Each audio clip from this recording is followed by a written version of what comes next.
দাউদকান্দি উপজেলার মারুকা ইউনিয়ন ৫ নং ওয়ার্ডে বিএনপির মনোনীত প্রার্থী সাবেক মন্ত্রী ড খন্দকার মোশাররফ হোসেনের ধানের শীষের পক্ষে উঠান বৈঠক করেছে স্থানীয় বাসিন্দারা। বৃহস্পতিবার বিকেলে বরণপাড়া সরকার বাড়িতে সাংবাদিক আব্দুল করিম সরকারের আয়োজনে উঠান বৈঠকটি অনুষ্ঠিত হয়। উঠান বৈঠকে মারুকা ইউনিয়ন বিএনপির সভাপতি জাহাঙ্গীর আলম মিয়াজির সভাপতিত্বে প্রধান অতিথি হিসেবে উপস্থিত ছিলেন ইউনিয়ন বিএনপির সাবেক সভাপতি শাহনেওয়াজ ভূঁইয়া। বিশেষ অতিথি হিসেবে বক্তব্য রাখেন উপজেলা বিএনপির সাবেক যুগ্ম সাধারণ সম্পাদক সেলিম রেজা, ইউনিয়ন বিএনপির সহ সভাপতি মনির হোসেন মেম্বার, সহ সভাপতি জিয়াউল হক লিটন, বিএনপির নেতা ফারুক মোল্লা, ইউনিয়ন বিএনপির যুগ্ম সাধারণ সম্পাদক আবুল কালাম মোল্লা, সাংগঠনিক সম্পাদক বিল্লাল হোসেন, ৫ নং ওয়ার্ড বিএনপির সভাপতি আলাউদ্দিন সদাগর। আমার নেতা খন্দকার মোশাররফ হোসেন এই দাউদকান্দি, মেঘনা, তিতাস, হোমনা উপজেলার উন্নয়নের রূপকার। ওনার নেতৃত্বে উন্নয়নের স্বার্থে দাউদকান্দিকে জেলা বানানোর জন্য তিতাসে একটা উপজেলা উনি সৃষ্টি করেছিলেন, উনি মেঘনা একটা উপজেলা সৃষ্টি করেছিলেন। খন্দকার মোশাররফ হোসেন সাহেব আজ থেকে ২০ বছর আগে এই বরণপাড়া গ্রামে আমার বাড়িতে এসেছিলেন, একবার খেয়েছিলেনও। হাবিবুর রহমান যুক্তিবাদী সাহেব এসেছিলেন, মন্ত্রী থাকাকালীন একবারই মার্কে ইউনিয়ন এসেছিলেন, উনি ওইটা আমার বাড়িতে এসেছিলেন মোশাররফ সাহেব। আমি ওই থেকে মোশাররফ সাহেবকে অত্যন্ত শ্রদ্ধা এবং ভালোবাসি। তো উনি যখন আমার বাড়িতে আসবেন, এই এলাকায় এই রাস্তাটা ছিল না, এই বরণপাড়া, তখন মার্কে ইউনিয়ন চেয়ারম্যান ছিলেন নুর ইসলাম সাহেব। আমি স্যারকে যখন বললাম, আরে তোমার বাড়িতে যাবো কীভাবে, এখানে তো রাস্তাই নাই, উনি তৎক্ষণিক আমাদের সাবেক বিএনপির জেলা বিএনপির সেক্রেটারি জেনারেল ওবায়দুল হক ভূঁইয়া, শহীদুল্লাহ সরকারের সাথে আলাপ করে চক্রতলা বাজার থেকে চৌচির রাস্তাটা করে দেন। তো আমাদের রাস্তাটা দীর্ঘদিন ধরে ছিল অবহেলিত।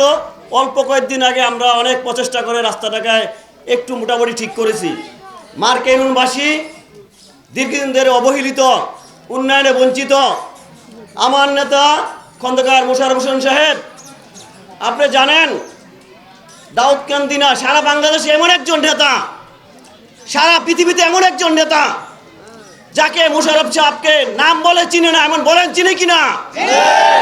আর আমাদের এমন একজন নেতা, আমাদের প্রতিদ্বন্দ্বী, তাকে কে চিনে এটা আপনারা বলেন? সারা বিশ্বের এমন কোন বাংলা, সারা বিশ্বের প্রায় 200 রাষ্ট্রের প্রায় রাষ্ট্রে আমার নেতা খন্দকার মোশাররফ সাহেবকে চিনেন, আপনারা কি বলেন? আমরা জানেন এই মোশাররফ সাহেব কত কোটি কোটি মিলিয়ন টাকার উন্নয়ন করেছে দাউদকান্দিতে এবং মারুকা ইউনিয়নে বিভিন্ন মসজিদ, মাদ্রাসা, কালভার্ট উন্নয়ন করেছে। প্রাণপ্রিয় নেতা ডক্টর খন্দকার মোশাররফ হোসেন সাহেবকে ধানের শীষে ভোট দিবেন ইনশাআল্লাহ। আমি আপনাদের সাথে এইটুকু ওয়াদাবদ্ধ যে আমরা আমাদের সরকার যদি গঠন হয়, আমি মার্কা ইউনিয়নের একজন সভাপতি হিসাবে এবং আমার যারা আছেন আমার কমিটিতে এবং যুবদল, মূলদল যারা আছেন তাদেরকে নিয়ে ইনশাআল্লাহ এই মার্কা ইউনিয়নের যতগুলা রাস্তাঘাট আছে, অসমাপ্ত কাজ আছে, এগুলো ইনশাআল্লাহ আমি করে দেবো।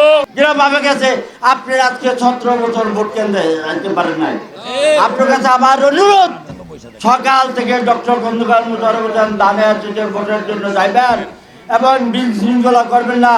দয়া করে আপনারা একদিন পরিশ্রম করবেন, একদিন পরিশ্রম করে সকালে থেকে সন্ধ্যা পর্যন্ত ভোট দিবেন, মা বোনের একটু কষ্ট করে যাবেন, কোনো লোক জাফলতি করবেন না। এই এলাকার কাজ কাম, রাস্তাঘাট যাদের গরিবের পাশাপাশি আমরা দৌড়েছি, তো এই সেবাগুলো হয়তো অবশ্যই আমরা আবার ডালেশ্বরে 12 তারিখ ভোট দিতে হবে এবং কিছু অসমাপ্ত কাজ আছে।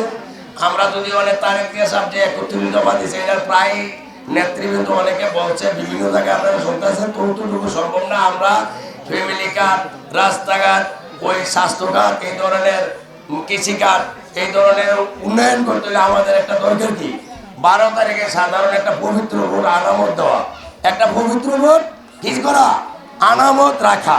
তা আনামত আমরা কোন ব্যক্তির উপরে রাখবো? যে ব্যক্তির উপরে আমাদের বিশ্বাস থাকে, সেই ব্যক্তির উপরে আমরা এই ভোটটা কি আনামত রাখবো। আপনারা জানেন সবাই, আমার নেতা হলো নাইব সাহেব, কিন্তু উনি এই বছর তো এখন নির্বাচনে নাই। এখন নির্বাচনে আছে দাউদকান্দি 8 জন প্রার্থী। এর মধ্যে সর্বশ্রেষ্ঠ প্রার্থী হলো ডক্টর খন্দকার মোশাররফ হোসেন সাহেব। আমরা আমাদের বিবেক আছে, আমাদের জ্ঞান আছে, যার জন্য যেহেতু আমরা এমন একটা বড় নেতা পাইছি, তাইলে আমরা অযথা এদিক সেদিক ভোট না দিয়ে আমাদের 5 নং ওয়ার্ডের এবং আমাদের গ্রামের যারা আছে তথা মার্কেটের, বিশেষ করে আমি আজকে বাংলাদেশকে সোনা দিয়া মুড়াই দিবে, এই মুরানকে আমরা চাই? এই সুরানকে আমরা চাই? অবশ্যই চাই না। সুতরাং সেক্ষেত্রে যারা 1971 সালে পাকিস্তানি দোসরদের সাথে হাত হাত করে আমাদের মা বোনের ইজ্জতকে লুট করেছিল, আজকে তারা কিভাবে আমাদের সামনে ভোট চায় সেটা আমরা দেখে দিব ইনশাআল্লাহ। আমরা চাই এদেশের প্রত্যেকটা মানুষ স্বাধীনতাকামীদের পক্ষে থাকো।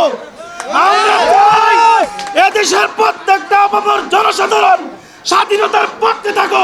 যদি মোশাররফ সাহেবকে আপনারা ভোট দেন, তাহলে এই বিএনপি সরকার আপনাদের খেদমতে কি করবে?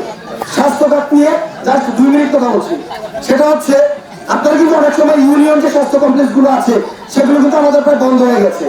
গর্ভবতী মায়েরা যখন ইউনিয়ন স্বাস্থ্য কমপ্লেক্সে যায়, তখন নামে মাত্র একজন সহকারী চিকিৎসক থাকে, সেটাকে আবার রেফার করে দেয় গরিবপুর বিভিন্ন বেসরকারি যে চিকিৎসালয়গুলো আছে সেখানে হাসপাতালে পাঠায় দেয়। তখন আমাদের মায়েদের অনেক বিড়ম্বনার মধ্যে পড়তে হয়, মাতুয়াইল, ঢাকা, কুমিল্লা। তো বেশ কয়েকজন তারেক রহমান আপনাদের জন্য একটি যুগান্তকারী উদ্যোগ নিয়েছে। প্রত্যেকটি ইউনিয়ন স্বাস্থ্য কমপ্লেক্সকে অভিজ্ঞ ডাক্তার দিয়ে ইনশাল্লাহ বেলে সাজানো হবে। বক্তব্যকালে বক্তারা 12 ফেব্রুয়ারি নির্বাচনে খন্দকার মোশাররফ হোসেনকে ধানের শীষের প্রতীকে ভোট দিতে সকলের প্রতি আহ্বান জানান। উঠান বৈঠকটি স্থানীয় বাসিন্দাদের স্বতঃস্ফূর্ত অংশগ্রহণে জনসভায় রূপ নেয়। খন্দকার মোশাররফ হোসেন নির্বাচিত হলে মারুকা ইউনিয়নের অসমাপ্ত কাজ সমাপ্ত করার আশ্বাস দেন নেতারা। সূচনা community.tv বিনোদনের পাশাপাশি খবর।